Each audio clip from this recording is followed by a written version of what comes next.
En tant qu'étudiant, on a pas mal de choses à gérer et c'est vrai qu'il est assez difficile des fois de balancer entre nos petits projets professionnels qu'on a sur le côté ou qu'on peut avoir sur le côté, avec nos loisirs, avec nos obligations personnelles et évidemment les obligations qu'on a à l'université. Alors aujourd'hui, je vais vous parler d'un des meilleurs outils pour pouvoir organiser tout ça et arriver à jongler un petit peu avec tout.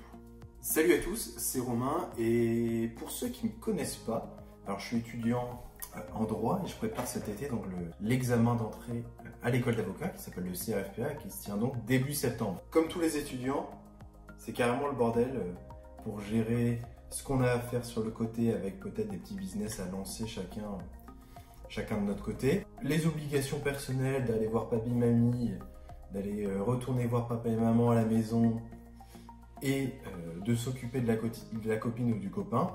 Et en même temps de contrebalancer tout ça avec nos obligations universitaires. Donc savoir réviser les cours, préparer les TD et évidemment réviser pour les examens de fin d'année. Aujourd'hui, je vais vous parler d'un outil dont on a déjà un petit peu abordé, qui s'appelle Notion et qui est selon moi la meilleure application de l'année 2020.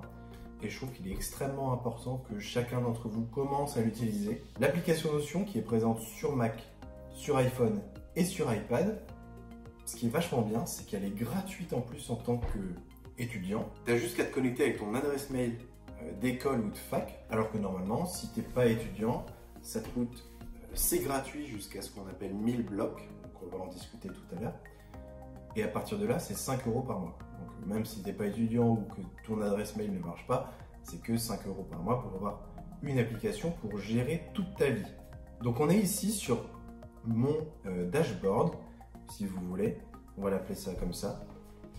Donc clairement, j'ai aucun mérite à avoir cette organisation ici, puisque c'est simplement tiré d'une interview que Ali Abdaal, donc qui est un youtubeur anglais, a fait avec un intervenant et qui nous a un petit peu expliqué comment est-ce que lui, il organisait son Notion. Donc vous voyez ici qu'il y a pas mal de choses, donc à savoir Inbox, juste ici, les tâches, et alors ça c'est un petit peu plus personnel et je reviendrai tout à l'heure là-dessus.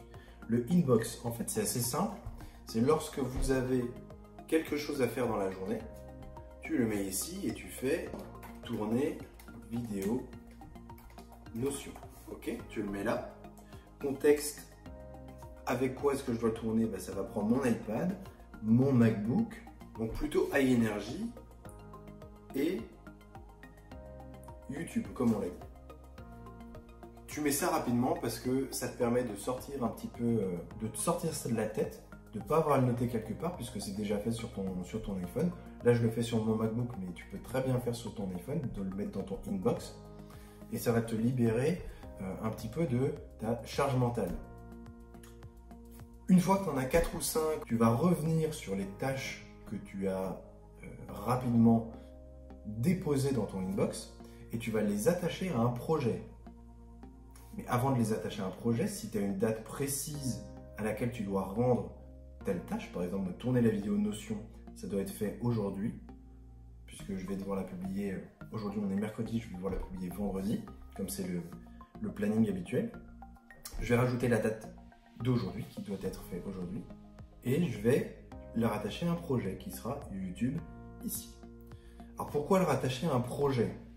Alors c'est assez simple, c'est que en fait, tu vas l'avoir classé dans un projet, tu vas avoir plusieurs projets. Alors personnellement, tu vois, j'ai CRFPA, j'ai YouTube et j'ai la catégorie personnelle. Sur le point YouTube qu'on va reprendre. Tu vois là, ici, c'est toutes les tâches qui sont reliées à l'application, au projet YouTube qui sont ici. Et donc de manière régulière, l'application Notion va venir me dire qu'il faut que je fasse une review de mon projet YouTube. Les projets, ça va te servir à, de manière régulière, donc tous les 3, 5 ou 7 jours, venir regarder et vérifier si tu as complété toutes les tâches que tu avais classées dans chacun des projets. Au niveau des tâches, ici, c'est assez simple, c'est-à-dire que globalement, elles vont apparaître par projet et date de réalisation la plus proche. Et une fois que tu cliques sur la petite case Done, c'est-à-dire que la tâche est remplie et elle va disparaître des choses que tu as fait. Alors maintenant, au niveau de la réalisation de tes objectifs universitaires, tu peux créer une page entière, qu'on va voir juste ici. Tu vas créer une page entière qui sera dédiée uniquement à tes objectifs universitaires. Moi, ça s'appelle CRFEA parce que c'est mon objectif à l'heure actuelle. Tu rentres dessus. Ok, pardon. Tu rentres dessus. On va cacher la page sur le côté. Là, tu vas avoir CRFPA et un tableau qui peut paraître un peu compliqué a priori, mais en fait, ça va carrément le faire. Donc là, on va aller plutôt dans PAC. Ce sera plus simple, puisqu'il n'y a qu'une seule matière. PAC, c'est procédure administrative contentieuse. Globalement, il y a 6-7 chapitres. J'en ai fiché 5 à l'heure actuelle, qui sont ici. D'accord? Donc, sur la première colonne, tu as les chapitres. La deuxième colonne, tu as la date de dernière lecture, donc la dernière fois que tu es passé sur tel chapitre, le niveau que tu t'es attribué. Et la matière. La matière, c'est procédure administrative contentieuse. Allons, par exemple, dans le chapitre 4, les principes généraux de la procédure administrative contentieuse. Donc quand on clique là-dessus, ici on a un petit peu la même chose, à savoir dernière lecture, la date d'aujourd'hui, qu'on va voir plus tard pourquoi est-ce que ça nous intéresse. Et quand tu descends, du coup, tu as tes questions qu'on a déjà vues dans la vidéo, la meilleure méthode pour réviser en tant qu'étudiant. Et donc ici, tu as toutes tes questions que tu peux défiler de manière assez classique. Alors ce qui est assez intéressant avec ce tableau, c'est que tu vas le classer par chapitre, enfin par bloc, à savoir par exemple droit des obligations, et après tu vas pouvoir le classer par matière. Donc, par exemple, en droit des obligations, tu as le droit de la preuve, droit des contrats, droit de la responsabilité et régime général des obligations, qui sont des matières différentes. Et pourquoi est-ce qu'on va afficher la date de dernière lecture?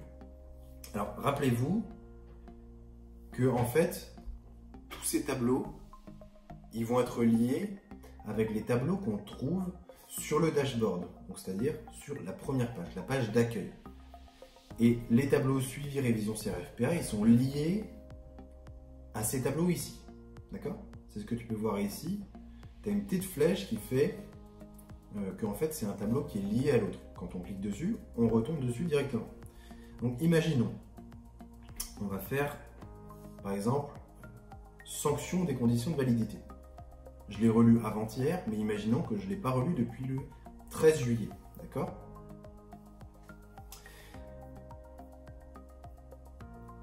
Comme je me suis noté avec un niveau faible sur ce chapitre, lorsque la dernière lecture est il y a plus d'une semaine, eh bien, il va apparaître dans ce premier tableau, d'accord?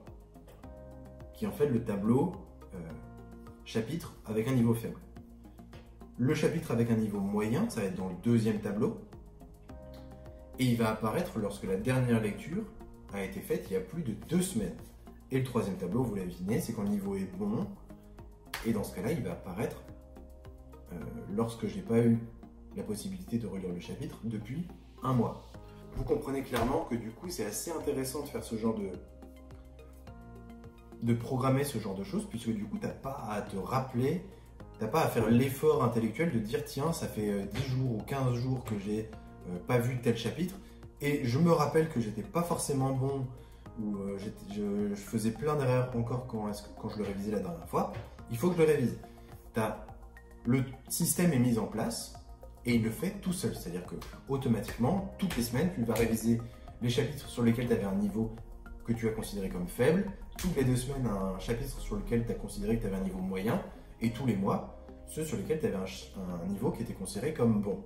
Donc ça te permet de revenir sur des chapitres de manière très régulière, et donc finalement que ça rentre dans la caboche. Donc on va remettre ça au 27 juillet, puisque c'est cette date-là que je l'ai revue pour la dernière fois.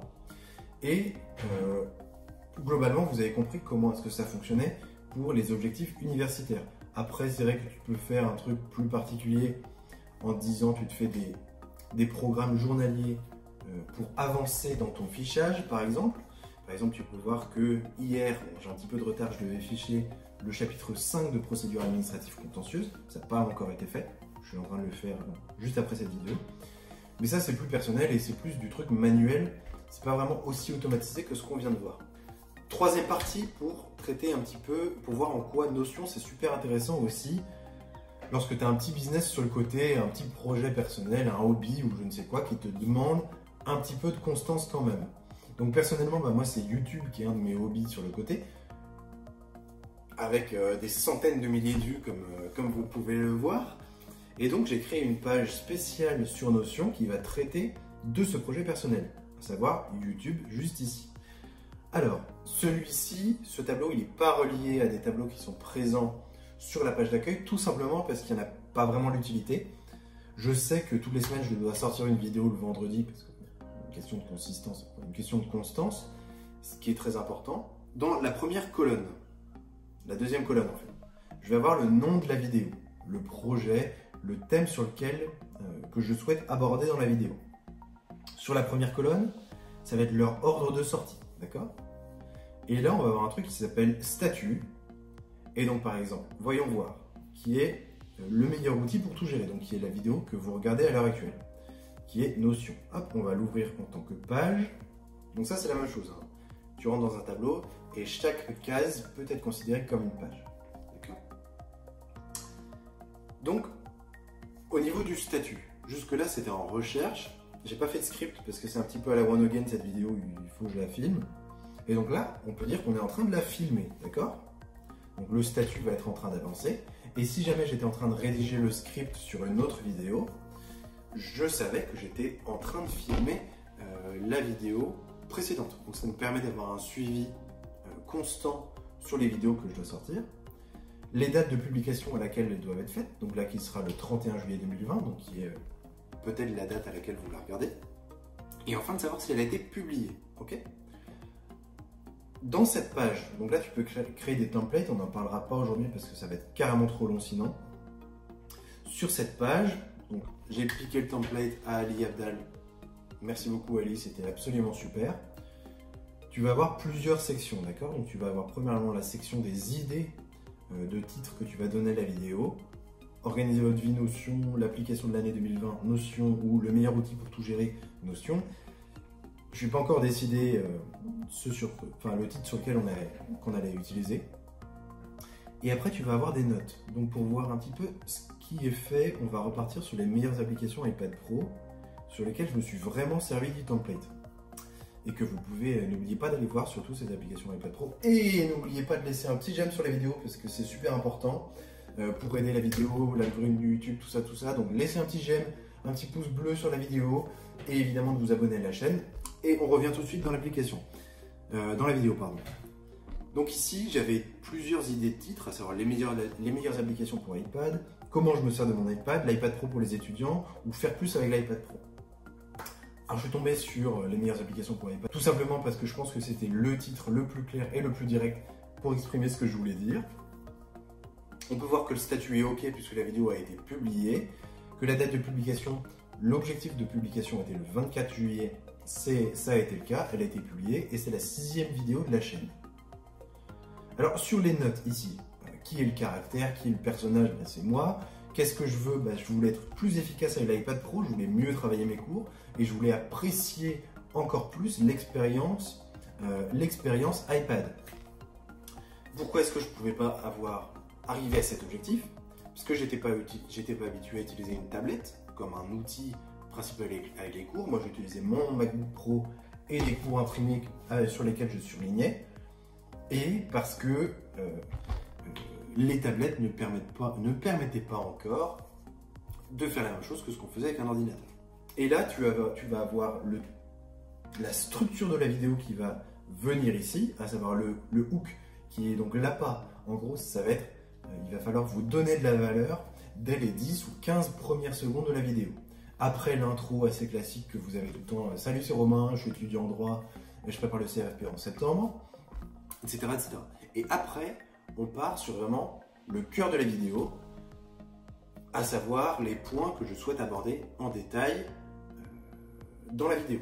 Donc ici, il y avait 3 thèmes, à savoir comment est-ce que je me sers de l'iPad comme outil de consommation de contenu, comment est-ce que je me sers de l'iPad comme outil de création de contenu, et enfin, comment est-ce que je me sers de l'iPad Pro pour prendre et réviser mes cours.